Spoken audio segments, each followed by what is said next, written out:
Hello বন্ধুরা, আসসালামু আলাইকুম। আজকে আমরা খুবই গুরুত্বপূর্ণ একটি ভিডিও দেখতে চলেছি। সেটা হলো ফাইবারের গিগ ইমেজ। ফাইবারের গিগ ইমেজ খুবই গুরুত্বপূর্ণ একটি বিষয়। আমরা যারা ফাইবারে নতুন এসেছি তাদের এই বিষয়টি খেয়াল রাখা খুবই জরুরি। তো আপনারা দেখছেন আমি আমার ফাইবারে আছি। এখানে গিগের যে ইমেজ আপলোড করতে হয় সেই অপশনটাতে আছি, সেই জায়গাতে আছি। আমি আপনাদেরকে দেখাবো এখানে গিগ ইমেজ আপলোড করার নিয়ম এবং এটি কিভাবে আমি ডিজাইন করেছি সেটা। তো আমি আশা করছি সম্পূর্ণ ভিডিও জুড়ে আপনারা থাকবেন, কারণ একটি প্রফেশনাল লেভেলের গিগ ইমেজ নতুনদের জন্য এবং পুরাতনদের জন্য খুবই গুরুত্বপূর্ণ, কারণ আপনার গিগ ইমেজের উপর নির্ভর করবে আপনি কাজ পাবেন কি না। তো চলুন আমরা দেখে আসি এটা কিভাবে আমি ডিজাইন করব। তো চলুন আমরা দেখে আসি এই গিগ ইমেজের নিয়মগুলা। তো আপনারা যখন আপনাদের গিগ দিবেন আপনাদের অ্যাকাউন্টে, তো আপনি এখানে ওই যে overview, pricing, description, requirement fill up করার পরে আপনারা গ্যালারি অপশনে চলে আসবেন। তো গ্যালারি অপশনে আসার পরে আপনাদের যেটা করতে হবে এখানে আপনি কিছু ফটো, ভিডিও, পিডিএফ এগুলো আপনি এখানে আপলোড করতে পারবেন। আমি আজকে দেখিয়ে দিচ্ছি এটি কিভাবে সুন্দরভাবে ডিজাইন করবেন এবং এইখানে আপলোড করবেন। তো এখানে আসার পরে আপনাদের যেটা দেখতে হবে সেটা হলো এখানে দেখুন। তো আমরা এখানে মাউস রাখার পরে এই ডান পাশে দেখুন গিগ ইমেজ গাইডলাইন একটি অপশন চলে আসছে। তো এখান থেকে আমরা যে সি অল গিগ ইমেজ গাইডলাইনে ক্লিক করব। তো এখানে ক্লিক করলে আমরা এখানে একটি ভিডিও দেখতে পাবো। ভিডিওটা আপনারা দেখে নেবেন এবং একটু নিচে আসবো। নিচে আসার পরে অনেকগুলা এখানে লিঙ্ক পাচ্ছি, কুইক লিঙ্ক। এখানে আপনারা একটি একটি করে ভিজিট করে দেখবেন এবং একটু নিচে আসার পরে এখানে দেখতে পাবেন আপনি যেই ইমেজটা তৈরি করবেন তার সাইজটা। এখানে দেখুন 1280x769 একটি সাইজ রয়েছে। আপনি এই মিনিমাম দিয়েও করতে পারেন। এবং আমরা যদি আরও নিচে চলে আসি, নিচে আসার পরে আমরা এখানে দুইটা স্যাম্পল দেখছি, মানে গিগ ইমেজ কেমন হওয়াটা জরুরি। এখানে দেখুন এটি একটি টিক মার্ক দেওয়া রয়েছে, এখানে হলো ক্রস দেওয়া রয়েছে। টিক মার্ক দেওয়া রয়েছে এই কারণে এখানে বোঝাচ্ছে যে আপনি যেই ইমেজটা তৈরি করবেন সেটা ক্লিন হতে হবে, মানে আপনি যা লিখছেন সেটা অনেক সুন্দরভাবে বোঝা যাইতে হবে, কম লিখতে হবে, এরকমই বোঝাচ্ছে। কিন্তু এটা দেখুন অনেক ভেজিগেস্টে অনেক কিছু লিখছে, এই জন্য এটা ক্রস দেখিয়েছে। ঠিক আছে, আপনি এখানে অনেকগুলা এরকম স্যাম্পল দেখতে পাবেন। দেখুন এখানে জাস্ট একটি টেক্সট দিয়েছে, এখানে অনেকগুলো টেক্সট দিয়েছে, এটা ক্রস দেখাচ্ছে, এটা টিক মার্ক দেখাচ্ছে। তো আপনি এখান থেকে বুঝতে পারছেন আপনার গিগ ইমেজটা কেমন হওয়া জরুরি, মানে কেমন হলে আপনার জন্য ভালো হয়। তো আমরা গিগ ইমেজ ডিজাইন করার জন্য সর্বপ্রথম চলে যাব ক্যানভাতে, কারণ আমরা একেবারে বিগিনার, আমরা ক্যানভাতেই সব থেকে সুন্দরভাবে ডিজাইন করতে পারবো খুব সহজে। তো এর জন্য আমরা চলে যাব ক্যানভাতে। আমরা এটা এখানে রাখছি। ক্যানভাতে যাওয়ার জন্য আপনি এখানে যদি সার্চ করেন ক্যানভা, তো আমরা ক্যানভাতে সার্চ করার পরে এরকম একটি ইন্টারফেস পেয়ে যাব। এখান থেকে আপনারা দেখুন এখানে আমার ইমেল দিয়ে এটা সাইন আপ করা রয়েছে। আপনাদের যদি সাইন আপ করা না থাকে তাহলে এখানে অ্যাকাউন্ট তৈরি করতে পারবে। তো অ্যাকাউন্ট তৈরি করা খুবই ইজি, আপনারা এটা খুব সহজেই করতে পারবেন। তো আমি মূলত এই ক্যানভার অ্যাপটি ব্যবহার করি। অ্যাপটি ব্যবহার করলে আরও কিছু ফিচার পাওয়া যায়, মানে ভালোভাবে ব্যবহার করা যায়। তো আমি অ্যাপে চলে যাচ্ছি। এখানে দেখুন আমার অ্যাপ রয়েছে, যে নিচেই ক্যানভা লোগো দেখা যাচ্ছে। এখানে যদি আমি ক্লিক করি, এটা মূলত ইন্টারফেস। আমি কিন্তু গত পর্বে ক্যানভা নিয়ে একটি ভিডিও বানিয়েছিলাম, এই ভিডিওটা আপনারা দেখে আসবেন, আমি আই বাটনে দিয়ে দিব। দিয়ে দেখে আসলে এখানকার প্রাথমিক বেসিক যে ধারণাটা আপনাদের প্রয়োজন সেটা আপনারা পেয়ে যাবেন। তো এখানে আসার পরে আমরা কি করব, এখানে আমরা যে দেখে আসছিলাম আমাদের গিগের এখানে দেখে আসছিলাম কত বাই কত। আচ্ছা, এখানে হলো 1280x769। তো এই সাইজে আমরা একটা ক্যানভাস নিয়ে দেবো, সেই জন্য আমরা এখানে চলে যাব কাস্টম সাইজ। এখান থেকে দেখুন 1280x769। ঠিক আছে, এখানে আমি এর আগে কাজ করেছি, এই জন্য এখানটা চলে আসছে। আমরা এখান থেকে ক্রিয়েট নিউ ডিজাইনে ক্লিক করব। ক্রিয়েট নিউ ডিজাইনে ক্লিক করার পরে তো আমরা এরকম একটি ইন্টারফেসে চলে আসব। এখানে আসার পরে আমরা প্রথমে যেটা করব, এখানে ফাইল ক্লিক করার পরে এখান থেকে আপনারা মার্জিন যে অপশনটা রয়েছে এটাই ক্লিক করে দিতে পারেন। এটাই ক্লিক করে দিলে আপনার এখানে মার্জিন হয়ে যাবে। আর যদি ক্লিক না করেন তাহলে এরকম থাকবে জিনিসটা। ঠিক আছে, তো আমি এখান থেকে কিছু বর্ডার এভাবে টেনে নিচ্ছি। কারণটা কি সেটা আমি আপনাদেরকে কিছুক্ষণ পরে দেখাচ্ছি। এটা আমি প্রথমত চারপাশে একটু জায়গা রেখে দিব। কেন রেখে দিব সেটা আমি আপনাদেরকে দেখাচ্ছি। আচ্ছা, এই জায়গায় আমরা জায়গা রেখে দিলাম। তো এই যেই কারণে জায়গাটা রাখলাম সেটা হলো যে আমরা যদি ফাইবারে যাই, এখান থেকে যে কোনো একটা সার্ভিস আমরা ক্লিক করি এবং একটু নিচে আসি, দেখি এখানে দেখুন এই ইমেজটা দেখুন, এই যে ওয়ার্ড পেজ এই ব্যক্তি লিখছে, ওয়ার্ড পেজটা দেখুন উপরে উঠে গেছে। ঠিক আছে, এরকম আরও অনেক গিগ আমরা পাবো যে তার সার্ভিসগুলা সে লিখেছে। দেখুন এখানে সে সার্ভিস লিখেছে, পাশে চলে গেছে। দেখি আমরা আরও কয়েকটা দেখি এরকম আমরা গিগ পাই কিনা। যেই গিগগুলার সার্ভিস এই যে দেখুন ইনি যা লিখছে, এই প্রথমে কি লিখছে সেটা কিন্তু এখানে দেখা যাচ্ছে না। তাহলে আমরা একটা গিগ তৈরি করব, সেই গিগটার ফুল পেজ যদি মানুষ না দেখতে পারে তাহলে আমাদের অর্ডার করবে কিভাবে? তো আমরা এই জন্য এই পাশে চারিপাশে একটু জায়গা রেখে দিব আমাদের ডিজাইন করার সময়, কেননা এখানে ডিজাইন করলে আমরা এই বাইরে রাখবো না, সব ভিতরে দিয়ে দিব, বাইরে যেটুকু থাকবে সেটুকু দেখা যাবে না। ঠিক আছে, তো এরকম একটা ক্যানভাস নেওয়ার পরে আপনারা যেহেতু ক্যানভাতে ডিজাইন করতেছেন, সেই জায়গা থেকে আপনারা এই পাশে অনেক টেমপ্লেট পেয়ে যাবেন। ঠিক আছে, এই যে অনেকগুলো টেমপ্লেট পেয়ে যাচ্ছেন আপনারা। এখানে আপনার যেরকম ইচ্ছা আপনি সেরকম টেমপ্লেটের উপর যদি ক্লিক করেন সেটা এখানে ব্যবহার হবে। তো আপনি এর উপরে ডিজাইন করতে পারেন খুব সহজে। ঠিক আছে, এখানে অনেক রকম আপনার ক্যাটাগরির রয়েছে, টেমপ্লেট রয়েছে। আপনি এখানে সার্চ করলেও অনেক টেমপ্লেট পেয়ে যাবেন।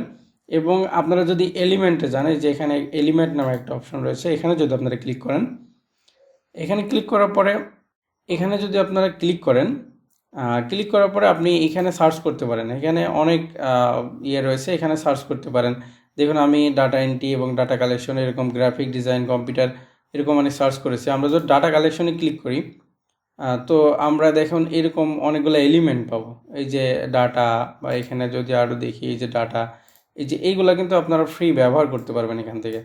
আমরা যদি এটা এইভাবে নিয়ে এখানে যদি আমরা একটা ছবি ব্যবহার করে দিই, দেখুন এইগুলো আমি ডিলিট করে দিচ্ছি ডাটা কালেকশন। আমরা যদি এই পাশে একটা ছবি ব্যবহার করে দিই তাহলে কিন্তু এটাও অনেক সুন্দর দেখাবে। দেখুন আমরা ছবি ব্যবহার করার জন্য কি করব, এই যে আপলোড অপশন আসবে, আপলোড অপশন আসার পরে এখানে আপলোড ফাইলে ক্লিক করার পরে আপনার ইন্টারফেসে নিয়ে চলে, মানে আপনার কম্পিউটার নিয়ে চলে যাবে। এখান থেকে আপনি যে কোনো ফটো আপলোড করতে পারেন। তো আমার দেখুন এখানে অনেকগুলো ফটো আপলোড করা আছে। ঠিক আছে, তো আমি একটু নিচে আসবো, নিচে আসার পর আমার কাঙ্ক্ষিত ফটোটি আমি এখানে নিয়ে আসলাম। দেখুন আমরা যদি এই ফটোটা এখানে নিয়ে আসি, আমরা অ্যাকচুয়ালি যেই টেমপ্লেটটা নিয়েছি সেটা অনেক ঝামেলা আছে, আমরা নিচে যাই। তো এখানে আসার পরে আপনারা আপনাদের ইচ্ছা মতো একটি টেমপ্লেট নিয়ে নেবেন, এখান থেকে টেমপ্লেট নিয়ে নেবেন, বা আপনারা এই যে এলিমেন্টে যে এখান থেকে আপনি এই যে ফটোটা আমরা দেখলাম সেই ফটোটা আমরা এখান থেকে নেওয়ার পরে আপনি সবসময় খেয়াল রাখবেন আপনি পুরোটাই ধরবেন, এখানে পুরোটাই করবেন, কিন্তু আপনি চেষ্টা করবেন যে আপনার এই মানে আপনার যে লেখাটা রয়েছে এটা যেন বাইরে না যায়। তো এখানে যদি আমরা এখন ফটোটা ব্যবহার করে দিই, দেখুন আপলোডে যাওয়ার পরে ফটোটা দিয়ে দিই। আমরা যদি এখানে ফটোটা ব্যবহার করি আর ব্যাকগ্রাউন্ডটা যদি অন্য একটা কালার দিয়ে দিই, তাহলে এটাও কিন্তু অনেক সুন্দর একটি ডিজাইন হয়ে যায়। মানে আপনার অন্য কোনো ডিজাইন বাদে এখানে যদি আপনি ফটো দিয়ে দেন বা এটা নিয়ে আপনি একটু ঘাটাঘাটি করলে এটা দিয়ে অনেক সুন্দর একটি ডিজাইন করতে পারবেন। তো আমি মূলত কিছুক্ষণ আগে একটি ডিজাইন করেছি। দেখুন এই ডিজাইনটা করেছি আমি কিছুক্ষণ আগে। আমি শপিফাই ই-কমার্সের প্রোডাক্ট আপলোড করি।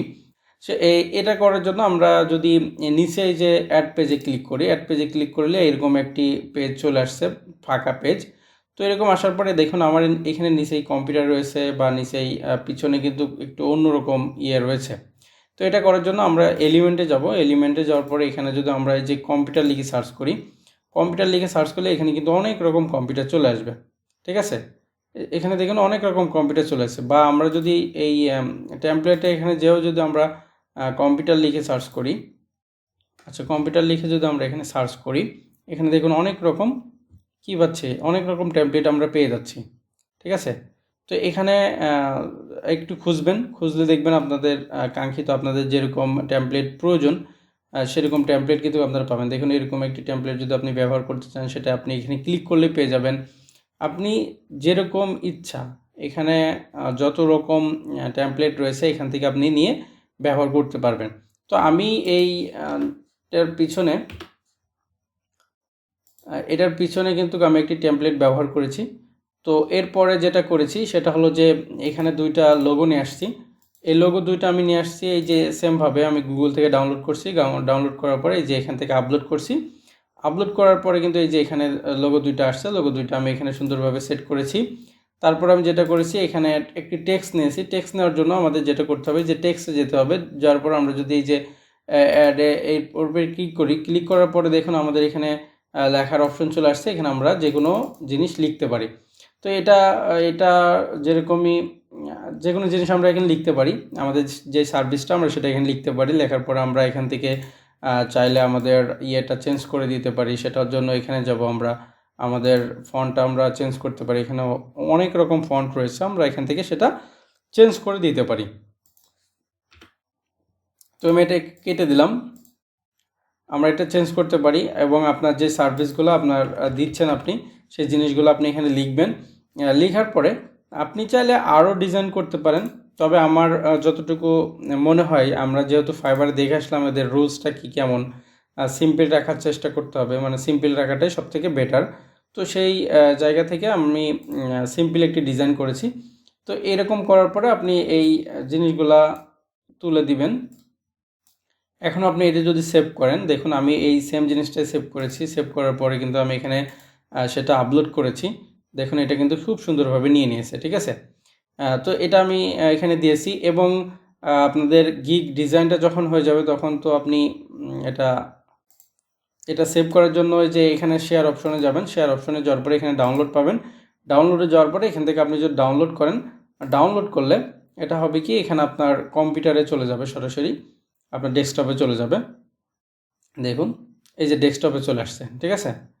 তো ডেস্কটপে আসার পর আপনি এটা সেভ করবেন। সেভ করার পরে আপনার গিগ অপশনে যেয়ে এখান থেকে আপনি সেটা আপলোড করবেন। এবং এখানে যে দুইটা আমি দিয়েছি সেটা হলো যে আমি যেই কাজ আমি ইতিমধ্যে করে ফেলেছি সেরকম দুইটা শর্ট স্ক্রিন আমি এখানে দিয়েছি। যেরকম এই যে আমি এখানে কাজ করছি অলরেডি একটি সাইড নিয়ে, এখানে প্রোডাক্ট আপলোডের কাজ করছি, প্লাস এই ডিজাইনটাও আমি করছি। তো এই জায়গা থেকে একটা শর্ট স্ক্রিন আমি নিয়েছি যাতে করে অন্য ক্লায়েন্টরা দেখার পরে আগ্রহী হয়। তো এখান থেকে একটি শর্ট স্ক্রিন নিয়েছি এবং প্রোডাক্টের ভিতরে যাওয়ার পরে একটি শর্ট স্ক্রিন নিয়েছি। তো আপনারা যে যে সার্ভিস দিচ্ছেন সেই সার্ভিসের 2-3টা শর্ট স্ক্রিন আপনারা ব্যবহার করতে পারেন, আর না থাকলেও কোনো সমস্যা নেই। তো এখানে আমি 2টা শর্ট স্ক্রিন ব্যবহার করেছি। করার পরে আমি এখন আপনাদের সামনে দেখুন, আমি এটা যদি সেভ করি,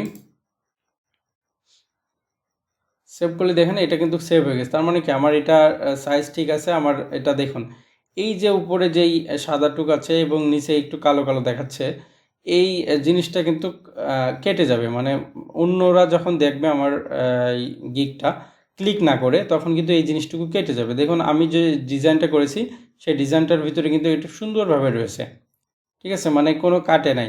তো আপনারাও চেষ্টা করবেন এইভাবে ডিজাইনটা করার জন্য। তো আমি আশা করছি আপনাদের ভিডিওটা উপকার আসছে। আমি নেক্সট ভিডিওয় দেখানোর চেষ্টা করব কিভাবে একটি প্রফেশনাল ভিডিও তৈরি করা যায়, গিগ ভিডিও।